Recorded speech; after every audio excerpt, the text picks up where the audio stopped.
Before I start my tutorial, I want to acknowledge my sources. We always ask our students to provide references, so here are my references.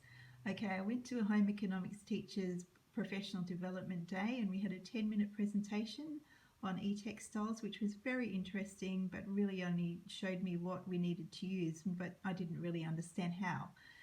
So then I came home and I looked online, found a few tutorials. Some were great, some not so great. This one was brilliant. This is actually on the Spark Fun Electronics website, Lilypad Basics e-sewing. There's a lot of information there and then links to other information as well. The other thing that I also found was a book called Sew Electric, and I've got a link to that here. This book is an excellent book. It has some really great information. I really have only used the very beginning of the book because it goes into a lot more depth than I have really got the capacity to teach in textiles at the moment.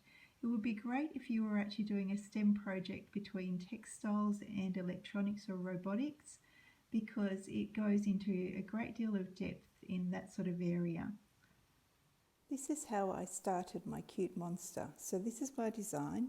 It's actually got a few little markings on it. It says ribbon will go here, eyes and nose light up. I could also say what colour the hair is going to be, what colour the body will be, what colour the features will be. And then I created a paper pattern. I just basically traced around the edge of the design, and I have already cut that out. And then I traced it once. This part will be the front. So I traced it with my erasable marker so that if there are any markings that are left around the edge, I can iron those off.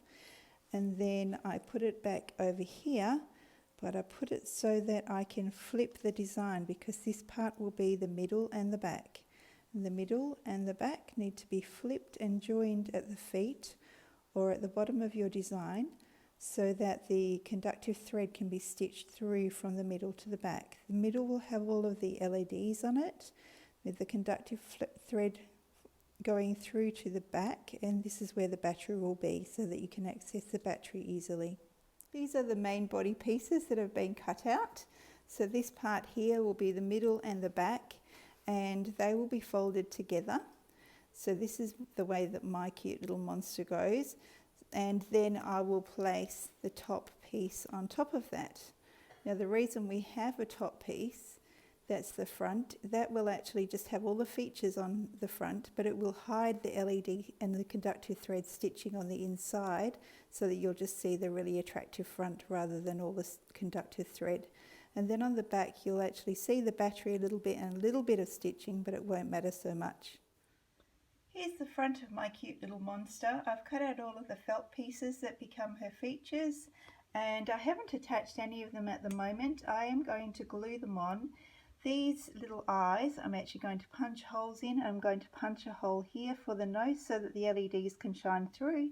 And also this, I can actually glue this on with a small amount of glue. I'm going to use a toothpick again so that I don't get glue all over my monster.